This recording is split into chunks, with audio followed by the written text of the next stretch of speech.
let me address that. Sabi ni Senator Tulfo, pag hindi ako nagpakita sa session hall ay ako'y duwag.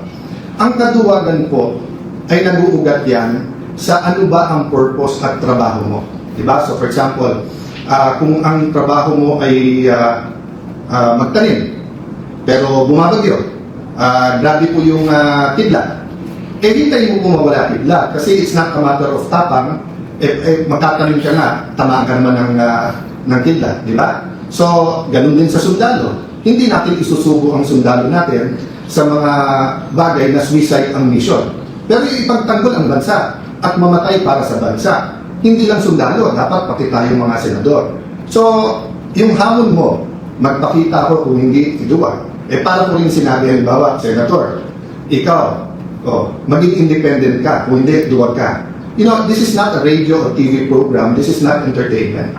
This is the Senate of the Philippines. So we have to be more professional.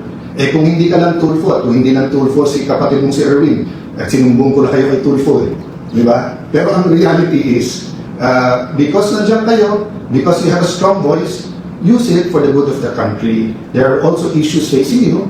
So you ask Joel Villanueva, you ask Jinggoy Estrada, you ask Chis Escudero to face it squarely. So face the issues also squarely. Huwag yung titigilan natin yung Blue Ribbon Committee and then gagawin natin personal yung lahat ng issues. There are issues facing all of us.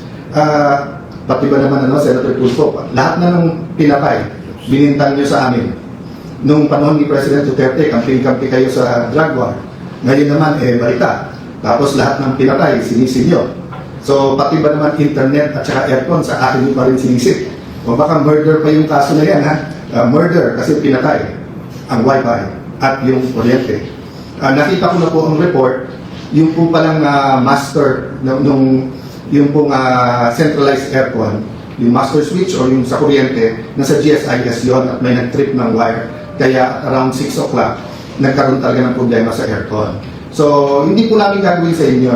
I've always treated you well, whether I'm close to you or not, whether you're in the minority, majority, and I will continue to treat all of you well. But kayo ang nami-personal, because kami, it has been one issue after the other, di ba? Hindi kami ang nagpapasok sa MBI sa Senado, yung May 11. Hindi rin kami ang kumuha ng MBI na fully armado, na pinaikutan ng Senado, tapos pumasok pa sa Senado noong May 13. Hindi rin kami ang nag-walk out. So you keep saying fresh start. Every Senate President that I've served under, whether I was the majority leader or minority leader, whether I was in the leadership or I was just a simple follower, I gave them a chance. So let me ask the 11 minority who's asking me to resign now.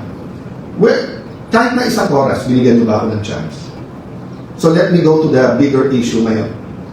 Yung pong dignidad, yung pong karangalan, yung pong honor ng Senate.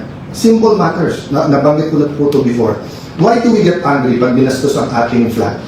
Bakit pagka hindi tumayo, pagka kumanta tayo ng lupang hiniram, ba't natin sinasabihan ang tao? Bakit po ang Kristiyano man o Muslim, pag hawak yung Biblia o hawak po ang Quran, ayaw natin po na, pwede mo sabihin, papel yun, mga pahina lang yun. No. But to us, those are holy books, di ba? To the Muslim, the holy book is the Quran. To the Christian, the holy book is the Bible. So it's more than just a piece of paper, whether softbound or hardbound yun. There's a symbolism that matters. So, na-shock ako sa sinabi ni Senator Lacson. Na-shock ako dahil yung 11 walang comment sa statement ni Secretary Remulla. Because napakaganda na ng usapan namin, first with the CIDG through informal and formal channels that susuko naman si Senator Jinggoy, dadalhin namin doon.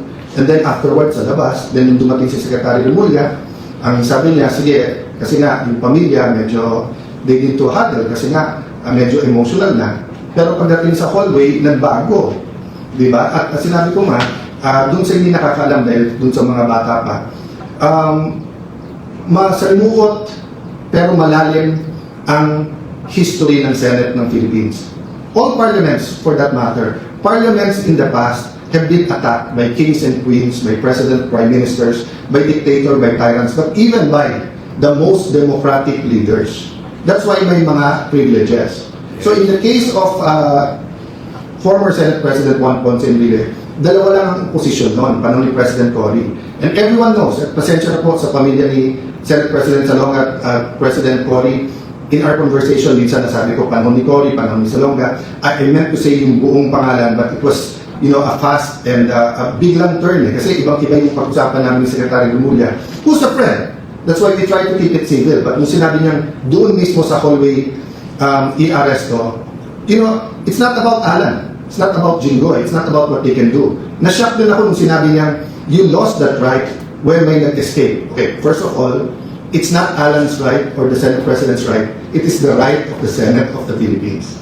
The Senate of the Philippines is different from the 24 senators and the SP. I never claimed to be the Senate. Diba? The Senate is the Senate. And it's a co-equal branch. So ang hinihingi ko naman lang sa lahat ng law enforcers, huwag niyong bastusin ang Senate. Bastusin niyo si Alan Cayetano, okay lang, tao lang naman ako eh.